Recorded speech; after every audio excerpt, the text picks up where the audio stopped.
Mike, this is the new Omen. Thank you for letting me show this to you.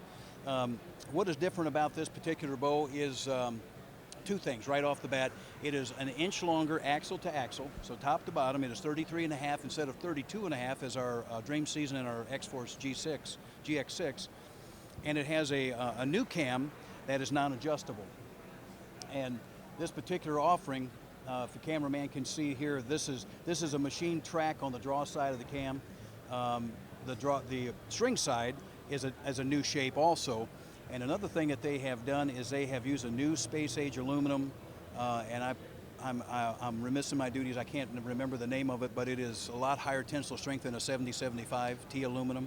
And so with that extra heavy duty tensile strength that this alloy presents to us, we're able to skeletonize this and make this thinner and narrower and increase the velocity of the rotation of the cam.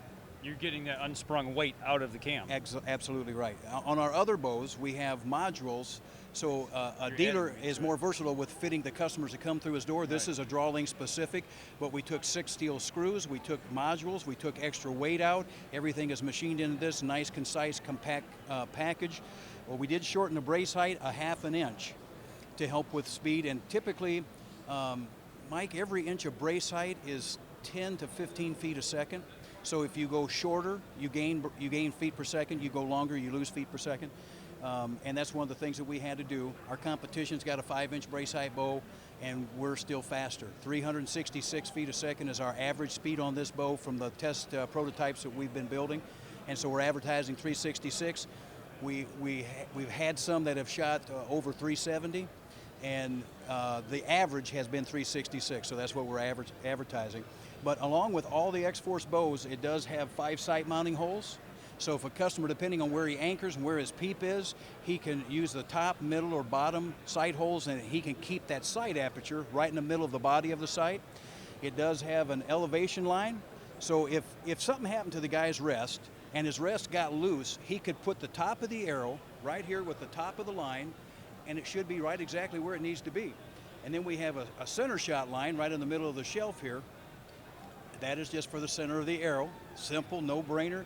A guy can, if his rest completely fell apart, he could put it back on, and it would probably shoot better than he can shoot it if you line it up with those lines. And then the ergonomic grip. If the cameraman can show that this side of the grip is higher than this side, it is simply because when a guy holds the bow, you see how my index knuckle's higher than my thumb knuckle? Right. Well, you see the front of that, Mike? You've got the room cut out for it. We got the ergonomics cut into the bow, and we have a thin grip, and we call this our best grip, which is a biochemical ergonomic slim throat grip. So when a archer goes to grip this bow, he has usually got a real slim margin of error of how to put his hand, and the importance of that is an 1/8 of an inch difference pressure on the grip is a 2-inch miss at 20 yards. You change your grip from shot to shot an 1/8 of an inch, Mike, and it's a miss at 20. We're not talking 30, we're talking 20 yards, which is most guys what they practice and what they shoot at. I never knew that. It forces your hand in the right position. Yes, and I try to tell people we don't force you to have good shooting form, but we sure make it simple. And so these are all characteristics that are involved on every PSE X-Force bow, but on the new Omen, we have a draw length specific cam, a new alloy, a different rotational velocity cam that increases the speed, a little shorter brace height, but a bow that feels absolutely fantastic, and it is priced to sell.